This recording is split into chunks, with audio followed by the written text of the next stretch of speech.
Hello and welcome to the last vlog of August. Anybody who thinks I'm going to mention flu in August, missing your moment, but we will get going in September as we look towards such an important time to protect ourselves and our patients through the work we do so well in this organisation on vaccination. 1st of September coming up on Monday, deadline for QHD posters, but also the start of those new timetables for our ward visiting hours in the vast majority of our wards, certainly all our mental health wards. What I wanted to do today was to reflect on a piece that I published a couple of days ago on the back of our bi-monthly magazine, Trust Matters. Now, you might be listening to this and thinking, well, I read that avidly when it comes out, or I could lay my hands on a copy if need be. Or you may think, well, I never read it. What's in there? What's that about? I couldn't possibly do anything other than commend it to you for the range of stories, many of which are submitted by people working across our organisation, which reflect on your achievements, your enthusiasms, the things that matter to you. But I want, in doing that, to just walk you through the article that I wrote and to reinforce, I suppose, and explain some of the messages within it. It begins, as you can see, by asking the question, do I only ever bang on about promises, or do I ever think or talk about anything else? But then hopefully I can begin to explain to you why I think those promises are particularly timely and important to talk about. The NHS has just published a 10-year plan.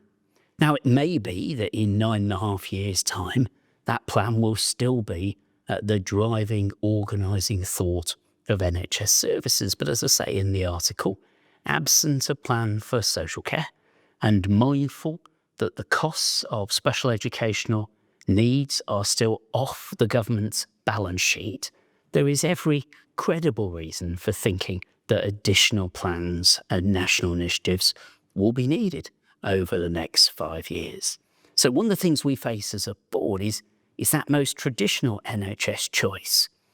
When a new plan comes along, do we all rush after it like 5-year-olds on the football ground, or do we apply a measure of consistency to the work that we do, but begin to weave in some of those national directions? And of course, as a board, that is our choice. Our choice is to stay faithful to what we feel we've promised local people, local communities, carers and patients, and you as well. Rather than looking up, we intend, I guess, to look out. And this year, it's such an important year in terms of testing our ability to take the risk to do just that. I'm thrilled that one of our 28 promises is now delivered. It's the Promise 25 that speaks to the real living wage, and the new real living wage rates will be published soon and paid from April of next year. But of course, even that promise is one we need to keep on at, because it contains a desire to shift more of the money that we spend to local suppliers, local businesses, spending more of the Ardèche pound in Ardèche communities. The next promise ahead of us is that focus on volunteering. I couldn't possibly see more work going on in our 5 care groups and corporately to try and make substantive the volunteering roles that people have worked to develop. People in one care group being inspired by the work of people in another, volunteers suggesting potential roles, and us identifying roles in our organisation, like volunteer drivers, that would really benefit from community participation within Ardèche. Remember, I've written about volunteering in Trust Matters before. I've talked about it here. And as my article says, if you don't know by now why this is so important, then perhaps we're never going to manage to get our message across. Our hope, in truth, is the volunteers themselves that will begin to get their message across as we profile the life-changing role that they can play and that we can play in their lives over the course of the next 6 months. The next 6 months will see Promise 14 that I've talked about in each vlog in August come to fruition one way or another. The headline article here speaks to the fact that there is nowhere in the National Health Service that is able to offer patients the confident certainty that we are trying together to deliver. I couldn't be more proud of the work that we are doing to say, in essence, it must be right that patients, that their loved ones and that GPs know how long they will wait in our system and that they can rely on us to conduct meaningful face-to-face assessment and initiation of treatment inside that 4-week window. It simply doesn't cost too much to do this. It's a question of innovation. It's a question of being prepared to reorganise ourselves to a primary purpose, and that primary purpose is the patient. That could be us, could be our loved ones, could be the person that lives down our street. Of course, we're trying to eliminate out-of-area placements.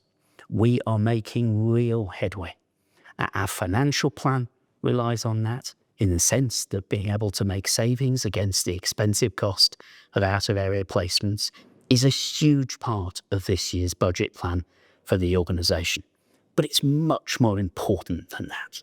We do not want to have people out of sight and out of mind. That's why it's so exciting that the community rehab team in North Links launches on Monday, bringing back into that community people who might have been a long way from home for a very long period of time. I'm not trying to tick off promises, There are more reference in the article, the work we've done on education, where we've just got some outstanding training results, the work we're doing in research. We're launching our partnership with Clerkenwell on psychedelics and other research methodologies on September the 11th. I'm not trying to tick off promises. What I'm talking to is a commitment in which increasingly as an organisation we try and do things at scale, I suppose in some people's vernacular, punch our weight, and in which we are confident enough to take the risk of failure because the rewards of success are significant. At a time when the NHS is perhaps really under the cosh, at a time when it is really difficult to work and to lead in our service, we have to have some hope. We have to have some ambition, some passion, and some possibility. And that's why this organisation is sticking to the task, sticking to the 28 promises, sticking to a commitment to recognise the power in our communities and to try and nurture that vision of neighbourhood health. Thank you for listening to this.